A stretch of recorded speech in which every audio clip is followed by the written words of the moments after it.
British Prime Minister Keir Starmer has given a press conference defending his position on Britain's involvement in the US and Israel's war on Iran. While the region has been plunged into chaos, my focus is providing calm, level-headed leadership in the national interest. That means deploying our military and diplomatic strength to protect our people. And it means having the strength to stand firm by our values and our principles, no matter the pressure to do otherwise. The long-standing British position is that the best way forward for the regime and the world is a negotiated settlement with Iran where they give up their nuclear ambitions. Now, that's why I took the decision that the UK would not join the initial strikes on Iran by the US and Israel. Now, that decision was deliberate. It was in the national interest, and I stand by it. Now, Starmer has come under a fairly huge amount of pressure from right-wing parties as well as the right-wing media over his refusal to get Britain involved in, and let's all say this together, America and Israel's illegal assault on Iran at the beginning. So we had this from Alison Pearson in The Telegraph. Trump is right. Starmer has humiliated the land of Churchill. Rod Liddell called Starmer cowardly in The Sun, saying he isn't cut out to lead Britain. And in The Express, Starmer was described as dithering. These people are completely furious that Starmer didn't just start indiscriminately bombing a nation they hate with no regard for international law, which, by the way, they also hate. There was a pretty good article in the FT today on this exact subject. The paper's chief political commentator, Robert Shrimsley, outlined a defence of what he called the hand-wringers and the pearl clutchers, arguing that to surrender international law is to accept some extremely dark outcomes. Now, Shrimsley says this: over in Europe, where, let's face it, we are all women except for Giorgia Meloni or possibly the AfD, there has been quite a bit of unmanly hand-wringing about the attack on Iran. Keir Starmer, Emmanuel Macron and Pedro Sanchez are among the scorned recalcitrants. This is admittedly uncomfortable for those who care about the legalities, because no decent person should shed tears for an Iranian regime that massacres its own citizens and exports terror. Having flouted international law for decades, how can it demand its protection? Indeed, there are some lawyers making the case for this intervention on grounds of Iran's ongoing threat. Now, that was some pretty outdated language at the beginning there, but Shrimley's doing it on purpose. After all, it was the Secretary of War, Pete Hegseth, who called Europeans hand-wringers and pearl clutchers. And as we all know, he's the only real man on earth. Shrimley goes on to say this: but while people may debate the legal and strategic arguments, what we can't let stand unchallenged is the insidious accompanying case made by the right and even some democratic leaders that in the New World Order, international law is no longer helpful or applicable. If the demise of international law is a fait accompli, why shouldn't Trump seize Greenland? Are we confident that America will always draw back from upsetting NATO allies? Why protest if Ukraine is carved up by Trump and Vladimir Putin? On what grounds does the US stand up for Taiwan? Now, a lot of the anxiety on the right is based on comments made by Trump on Tuesday night, where he said he was disappointed in the UK and that Starmer was no Churchill. Starmer was asked about that today. Donald Trump has suggested that you've ruined the special relationship, that you are no Churchill. On the special relationship, is he right on that? Have you ruined the special relationship? Look, the special relationship is in operation right now.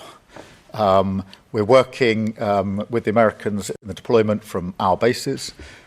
We are working together in the region, the US and the British working together to protect both the US and the British in joint bases where we're jointly located, and we're sharing intelligence on a 24/7 basis in the usual way.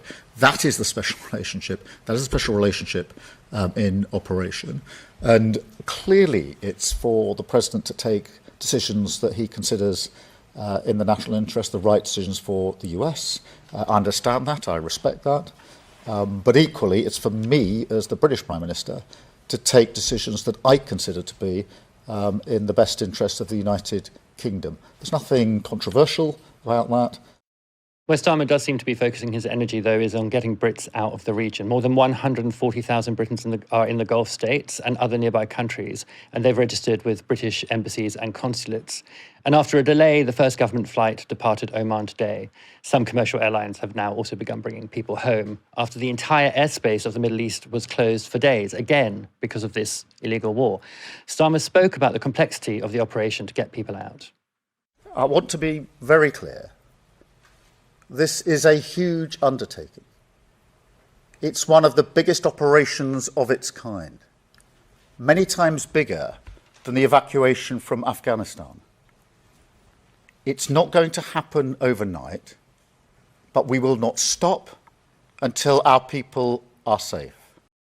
Dalia, I mean, look, we know that we're not completely uninvolved in this war, right? We have now said that we will allow the US military to use our bases for what they call defensive attacks, so taking out Iranian missiles before they can be launched. And our jets have been shooting down missiles over Gulf states in order to protect, as Starmer says, our allies. But we're not involved in bombing Iran.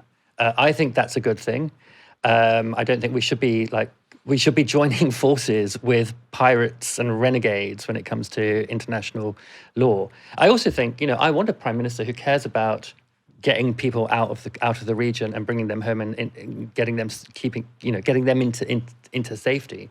So I don't know what you think about that, but I also wanted to ask you about the international law point because, I thought the point in that piece is either a good one or a really academic one. Because on the one hand, either you think, well, look, international law has already gone, and many people who live outside of the West would say, what international law? And now we're finding ourselves saying, what international law following Gaza, the genocide in Gaza, and seeing the US act with impunity. But on the other hand, you might think, okay, look, it's true that international law hasn't treated everybody fairly, but that's room for improvement, not a reason to chuck it all.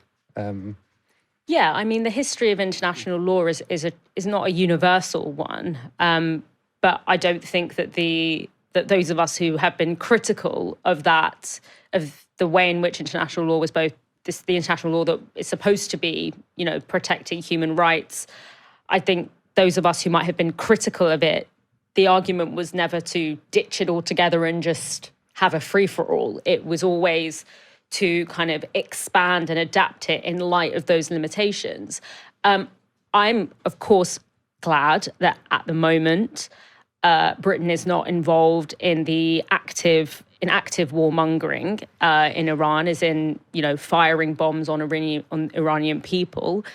I hope that lasts. I don't know if it will.